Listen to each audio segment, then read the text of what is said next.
I have another very inspiring speaker who is my fairy godmother almost, Mandy. She connects me with everyone in the tech and non-tech world, and Mandy and I speak in similar conferences, and both are really passionate about human rights and diversity, women empowerment, and it gives me real pleasure to introduce you to Mandy Sanghera, who is a human rights activist. I believe, Mandy, we met at my event a couple of years ago and stayed in touch ever since, and you have been supporting every single hackathon and every single program I have been running pretty much everywhere in the world. And I'm just so grateful, Mandy, you're with us today again on a program that is so close to my heart, and you're introducing the challenge that is also so close to my heart. So Mandy, it's over to you. Thank you.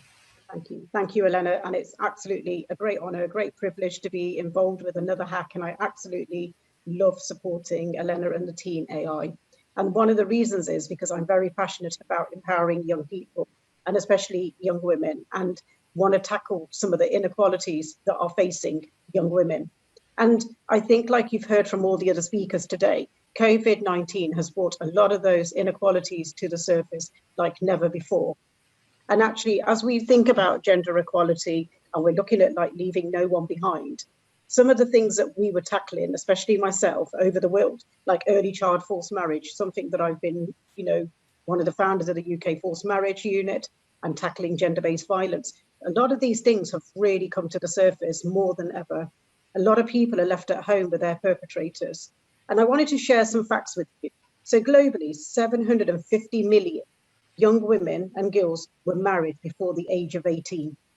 This week in the UK, the government was lobbied about actually changing the age of consent to 18, because actually at the moment, children can ask their parents and they can get married at 16. But actually, if you're a victim of child forced marriage, your parent is a perpetrator. So, it kind of defeats the object. So we really want to close that loophole. And I know ICRO and Girls Not Brides are really working on that at the moment. Also, 200 million young women in over 30 countries have undergone the practice of FGM, where they've gone through circumcision. And there's nothing religious or cultural about this. This is an out-of-date tradition and it's an abusive practice. And the rate of girls, between 15 and 19 who were subject to FGM, have been victims of horrific abuse and violence. Some of them have often died during childbirth or, from the procedure itself. And it happens to young girls when they're very, very young. So we need to look at some of those out-of-date harmful practices. And then again, in a lot of people probably would not realize this, but actually women are still paid like 23% less than men. And I think since COVID, that's even changed further, because women have become caregivers, they have become teachers, they have been juggling so many multiple roles. Women that ran small businesses may not have a business to go back to around the world. So those are some of the real inequalities have come to the surface. And think about this as you're thinking about a challenge, and look at what does equality look like? What does it mean to you? So the UN has SG5 and they want to look at making sure women are promoted into leadership.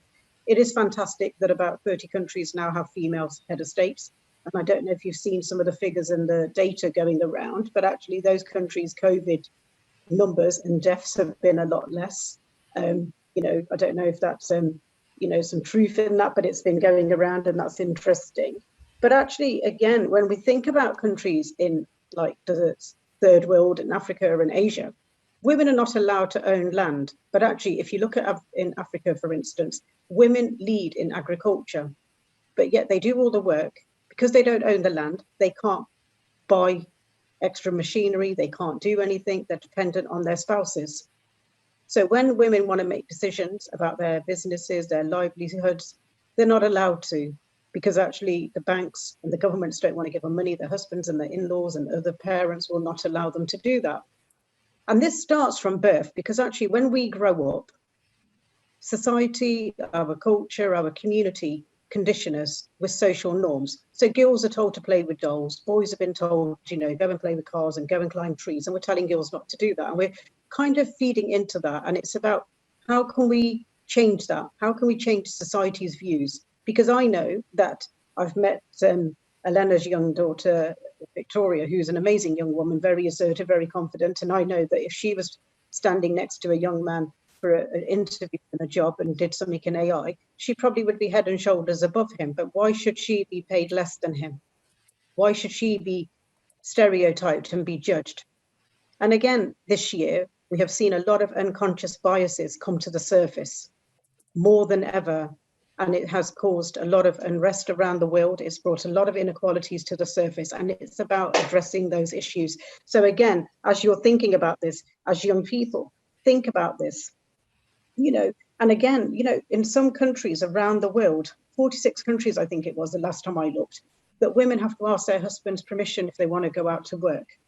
And, and I'm sure it's more than that. I mean, because nobody's going to really tell us the right figures. But again, that is really shocking, that actually a woman has gone to university, gone to college, has got an education, but actually she's expected, because society expects her to stay home. They want her to cook and clean, and they want her to have children, and that her worth is not as valuable as her spouse's, and yet she might be more educated and probably end up with a better job. So it's, again, tackling those out-of-date cultural norms and things that people kind of do that. And again, we have seen in certain countries, that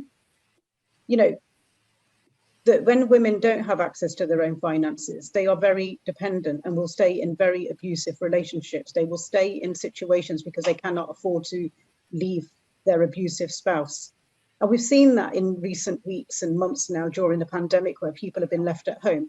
So I can give you an example where a woman that had been saving up to leave, because of the pandemic, she lost her job. She's now using what would have been her money to reset up a new life. She isn't. She's ended up staying in an abusive relationship. And we know that this is more than ever. And then again, like Aisha was talking about mental health, and this is having an impact on survivors and victims of abuse. We have seen an increase of human trafficking like never before.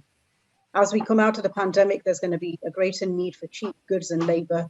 And, we need to be looking at how can we tackle child and forced labor, because these things are real.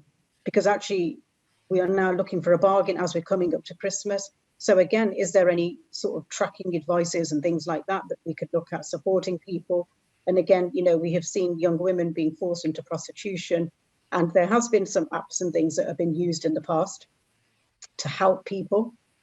But again, it's about looking at, something simple. How can we really promote equality? And again, young people have been affected. Young women and young men have been really affected by COVID. The class of 2020, whether they did their GCSEs, whether they did their O levels, or they did a degree, or they've done, their masters and things. They've come out of university. They're now looking for a job. But actually, it's really hard to get a graduate job, because actually employers are not hiring, and young people want to get onto an apprenticeship, and not everyone's giving them an opportunity. And again, those inequalities have come to the surface. So I think as you're going to be thinking about this challenge, think about it around what does equality look like? How can we support women, promote equality? Maybe look at some of the norms. How can we tackle that? How can we educate people? How can we make sure that no one is being left behind? Look at the intersectionalities that are affecting young people and women and anybody really, because actually being a woman of color, being a woman, now 50, all of those things, people judge you. And I think that we need to be looking at some of those things and look at how can we use those and flip it and make it a real opportunity for good.